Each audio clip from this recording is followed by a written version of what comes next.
हम 2019 में हम लोगों ने एक फोटो क्लिक करी थी। अब वैसे तो इंस्टाग्राम फेसबुक वगैरह पे तो हम लोग बहुत ज्यादा फोटोज क्लिक करके अपलोड करते रहते हैं, बट वो एक जो पिक्चर थी उसके लिए बहुत ज्यादा मेहनत हुई है। पूरी अर्थ को एक टेलीस्कोप बना दिया गया, पूरी अर्थ को एक कैमरा बना दिया गया, एंड देन उसके बाद उस पिक्चर को क्लिक किया गया। और वो पिक्चर थी एक ब्लैक होल की। तो वो जो एक पिक्चर है जो अभी दर्शकों को दिखाई भी दे रही होगी स्क्रीन पर, उस पिक्चर का महत्व क्या है, उस पिक्चर का जो इम्पोर्टेंस है वो क्या है। और उस पिक्चर के बाद जो है क्या ब्लैक होल साइंस में, मतलब ब्लैक होल को पढ़ने में क्या हमारे रिसर्च में कोई बदलाव आया है, क्या कुछ चीजें जो है उस पिक्चर से हमने सीखी हैं। और एक चीज और मेंशन करना चाहूंगा कि इंटरस्टेलर मूवी में भी कुछ इस तरीके की पिक्चर दिखाई गई थी। तो उस बारे में भी कुछ बात करेंगे, खैर वो नेक्स्ट सेक्शन में करेंगे कि किस तरह से पॉप कल्चर में जो है वो साइंस फिक्शन को दिखाया जाता है। फिलहाल जानना चाहूंगा कि किस तरह से उस पिक्चर ने अभी क्या साइंस को, क्या ब्लैक होल साइंस को चेंज किया है। शायद इंटरस्टेलर के बारे में पहले ही बात करें तो अच्छा रहेगा। बिल्कुल क्योंकि बिल्कुल बिल्कुल। वो लॉजिकली फॉलो होता है। मैंने जो बताया आपको पहले, जी। तो मैंने कहा कि अगर ब्लैक होल के नजदीक कुछ पदार्थ आया तो वो उसको अट्रैक्ट करेगा और वो पदार्थ ऐसे स्पाइरल होके फिर ब्लैक होल के अंदर जाएगा। तो लेकिन ये जब स्पाइरल होएगा तब एक्सेलरेट होके गर्म होके चमकदार बनेगा। तो ब्लैक होल इटसेल्फ हम देख नहीं सकते, वो ब्लैक इसलिए ब्लैक है, वो उसने कुछ उससे कुछ रोशनी नहीं आ सकता। तो अगर एक ब्लैक होल ऐसे कायनात में घूमते रहे तो हमको उसका कुछ पता नहीं चलेगा। एक तरीका है उसको डिटेक्ट करने के लिए, वो मैं अगर वक्त है तो बाद में बताऊंगी। लेकिन एक सिंगल ब्लैक होल ऐसे, if it's floating in space, हम उसको डिटेक्ट नहीं कर सकते क्योंकि वो ब्लैक है, उससे कुछ रोशनी नहीं। लेकिन ये अगर पदार्थ आएगा और ये सब करेगा तो वो पदार्थ हमको दिखेगा। तो इर्द गिर्द जो पदार्थ रहता है वो गर्म होके चमकदार बना हुआ है, वो हमको दिखेगा। और उसका शेप वैसे ही रहेगा। तो वो इंटरस्टेलर में जो हमको दिखाई गई, वो एग्जैक्टली ये जो मैंने बताया वो प्रक्रिया है। तो ऐसा है कि इंटरस्टेलर में, आई मीन ये हर एक साइंस फिक्शन मूवी में नहीं होता है, लेकिन इंटरस्टेलर में वो लोग काफी मेहनत किए कि हमारे जो भौतिकी अंडरस्टैंडिंग है उसको ठीक तरह समझ के अपने कंप्यूटर कोड को एग्जैक्ट मतलब ऐसे ब्लैक होल में होता है, ये नहीं कह रही हूँ मैं कह रही हूँ कि हमारा बेस्ट अंडरस्टैंडिंग जो है उसको कंप्यूटर में डाल के सिमुलेशन करके वो इंटरस्टेलर के जो हमको तस्वीर दिखाई वो बने हुए हैं। तो ये कंप्यूटर सिमुलेशन बेस्ट सिमुलेशन है, वो एग्जैक्ट है ये कोई नहीं बता सकते, लेकिन हमारे अंडरस्टैंडिंग में वो बेस्ट सिमुलेशन है। बेस्ट थियोरेटिकल अंडरस्टैंडिंग को लेके सब इफेक्ट्स जो हम जानते हैं कि ब्लैक होल के इर्द गिर्द है, मतलब टेम्परेचर या इसका कितना एक्सेलरेशन हो सकता है, और वो एक्सेलरेशन और हीटिंग होने से कैसे मैग्नेटिक फील्ड्स बन जाते हैं और ये सब। तो ये सब इफेक्ट्स को लेके उसको बन गया है। तो वो वो तरीके से वो बहुत मतलब सिग्निफिकेंट, मतलब मैं ये डिटेक्शन के बारे में नहीं कह रही हूँ, मैं इंटरस्टेलर के ब्लैक होल के बारे में कह रही हूँ कि वो काफी कुछ एग्जैक्ट जी। है। बहुत थोड़ा मॉडिफिकेशन उन्होंने किया, मतलब सिनेमा के लिए वो कलर्स इतना इवोकेटिव कलर्स नहीं आ रहे थे, तो इसलिए उन्होंने कुछ सिनेमा के लिए कुछ मॉडिफाई किया, लेकिन वो अलग से अपने सिमुलेशंस को अलग से पब्लिश किए हुए हैं और एब्सोल्युटली एग्जैक्ट है। तो इंटरस्टेलर के जो ब्लैक होल है गारगांटुआ, वो अ, ऐसे सुपरमैसिव ब्लैक होल है। तो ये जो मैंने बताया कि दो तरीके के ब्लैक होल्स हैं, एक तो स्टेलर कोलैप्स से होता है और दूसरा सुपर मैसिव, बहुत मैस, मतलब सूरज से 1 मिलियन गुना ज़्यादा वजन के। तो इंटरस्टेलर का गारगांटुआ वो कैटेगरी में है। तो वो इंटरस्टेलर हुआ। तो आपने पूछा कि ये इवेंट होराइजन टेलीस्कोप रिजल्ट का क्या सिग्निफिकेंस है। तो इंटरस्टेलर में गारगांटुआ का जो सिमुलेशन हमको बताया, क्या बताया कि एक तो ब्लैक होल का आउटलाइन सॉर्ट ऑफ डार्क होके ऐसे स्फेरिकल है, और आप समझे कि उसके इर्द गिर्द ऐसे मटेरियल स्पाइरल होके ब्लैक होल के अंदर जा रहे हैं, लेकिन वो स्पाइरल होने वाला पदार्थ चमकदार है। तो फिर हमको सिर्फ एक ऐसे डिस्क दिखना चाहिए, लेकिन ये ब्लैक होल होने के वजह इसके चारों तरफ स्पेस टाइम जो है उसको वो कर्व करता है। ये अब हमको आइंस्टाइन का ग्रेविटेशनल थ्योरी से बताया गया है। ये एक्चुअली ये ग्रेविटेशन को देखने का अलग ही तरीका है। तो ग्रेविटेशन को एक फोर्स समझ के नहीं, लेकिन एक स्पेस टाइम और मैटर के प्रॉपर्टी समझ के बताया जाता है।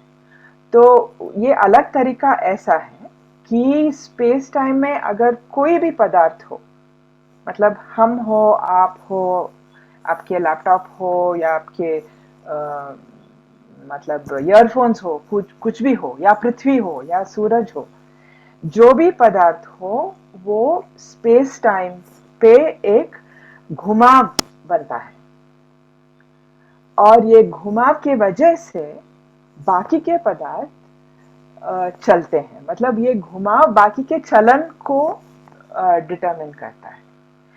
ये नया थ्योरी था आइंस्टाइन का, और एक्चुअली ये ज़्यादा एक्यूरेट थ्योरी भी है, क्योंकि जो एक्सपेरिमेंटल सबूत आए हुए हैं सब उसको सपोर्ट करता है।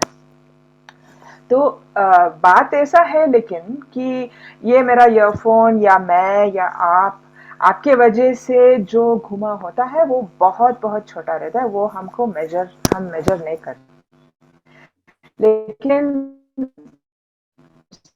वजन का है तो उसका इफेक्ट स्पेस टाइम पे, ये कर्वेचर या घुमाव, उसका हम मेजरमेंट कर सकते हैं। और 1919 में ये किया गया था एक्लिप्स के टाइम पे। उसको मैं ज़्यादा डिटेल से नहीं बताऊंगी क्योंकि किसी और ने बताया हुआ होगा, या लोग पढ़ सकते हैं उसके बारे में।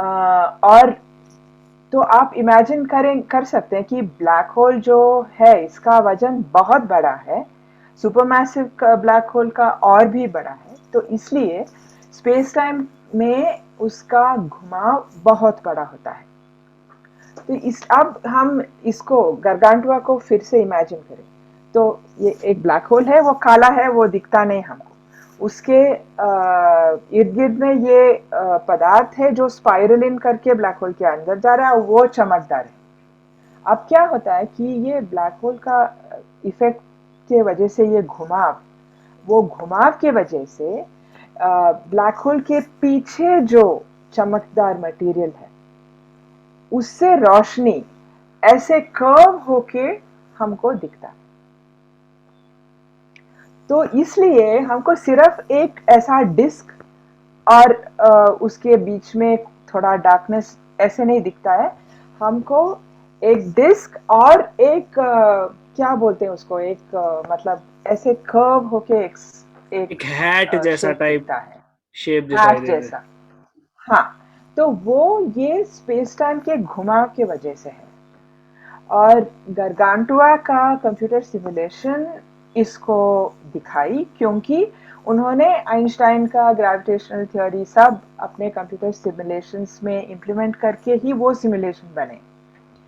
तो ये एक प्रिडिक्शन रहा कि अगर एक ब्लैक होल है और वो अक्रीटिंग है, मतलब वो एक सिर्फ एक सिंगल ब्लैक होल ऐसे फ्लोट करते हुए नहीं है, उसके नज़दीक कुछ पदार्थ गया है और ऐसे स्पाइरल होके उसके अंदर गिर रहा है और इसके वजह से वो पदार्थ एक्सीलरेट होके हीट होके चमकदार बन गया।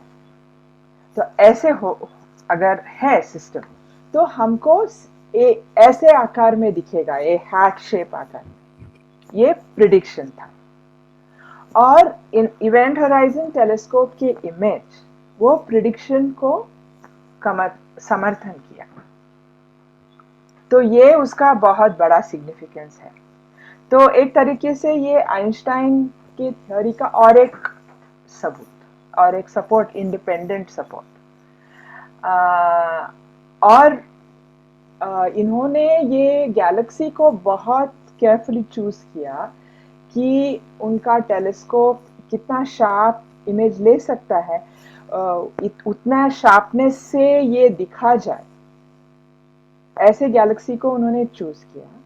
और वो एक्रीटिंग भी होना चाहिए, नहीं तो उसके इर्द गिर्द में रोशनी चमकदार वाली चीज नहीं रहेगा, तो वो एक्रीटिंग होना चाहिए। तो ऐसे ब्लैक होल, ऐसी गैलेक्सी उन्होंने चूज किया कि अपना चांसेस मैक्सिमम रहे डिटेक्ट करने के लिए। और वो सही निकला, उनका प्रेडिक्शन सही निकला। तो आप ये कह सकते हैं कि उनको जो मिला, बाय द वे वो एक क्लिक करने से नहीं मिला उनको, क्योंकि ये टेलीस्कोप बहुत कॉम्प्लेक्स है। वो डायरेक्टली इमेज नहीं लेता, क्योंकि ये रेडियो फ्रीक्वेंसीज में हम जो टेक्निक इस्तेमाल करते हैं वो डायरेक्टली नहीं लेता है। वो इंजीनियरिंग, अगर आपके ऑडियंस में इंजीनियर्स हैं वो समझ सकते हैं कि वो आसमान का फूरियर ट्रांसफॉर्म को मेजर करता है और फिर उसको, वो फूरियर ट्रांसफॉर्म डेटा को लेके कंप्यूटर में उसका इन्वर्स फूरियर ट्रांसफॉर्म करना है, फिर हमको इमेज मिलेगा। तो बहुत मेहनत है उसमें, बहुत बहुत मेहनत है, महीनों का मेहनत है, मतलब बड़ा टीम का महीनों का मेहनत है। एनीवे वो असाइड था कि वो क्लिक, आप जो कह रहे हैं क्लिक, वो एक्चुअली बहुत सारे महीनों का बहुत मेहनत है जी उसमें। जी तो हाँ, उसके बाद जो मिला उनको, एक तरीके से वो प्रिडिक्शंस के अनुसार ही था। तो आप कह सकते हैं कि बहुत नया चीज नहीं है, लेकिन ये नया है क्योंकि वो जो प्रिडिक्शंस था वो थियोरेटिकल था और कंप्यूटर के प्रिडिक्शंस था। तो लेकिन ये वास्तव है, ये एक्चुअल ये है। दूसरा ये सिग्निफिकेंस है कि ब्लैक होल के लिए डायरेक्ट सबूत, सबसे सबसे डायरेक्ट सबूत ये है, इससे और भी डायरेक्ट सबूत नहीं हो सकता। तो ये इसका दूसरा सिग्निफिकेंस है। तीसरा मैं कहूँगी कि ये जो ये जो एक्सपेरिमेंट कामयाब हो गया, तो हमको मालूम है कि ये खोज का तरीका सही है। तो इसलिए हम नॉट ओनली कि ये खोज से ही और भी ज़्यादा डेटा है और उसको वो टीम एनालाइज कर रहे हैं और उसे बहुत बहुत और भी नए अच्छे चीज़ हम जानने वाले हैं। लेकिन ये खोज का तरीका सही है, तो यही तरीका लेके हम अभी इसमें यकीन है हमको कि सही रिजल्ट्स मिल रहे हैं। तो इसको लेके बहुत अभी आगे बढ़ सकते हैं।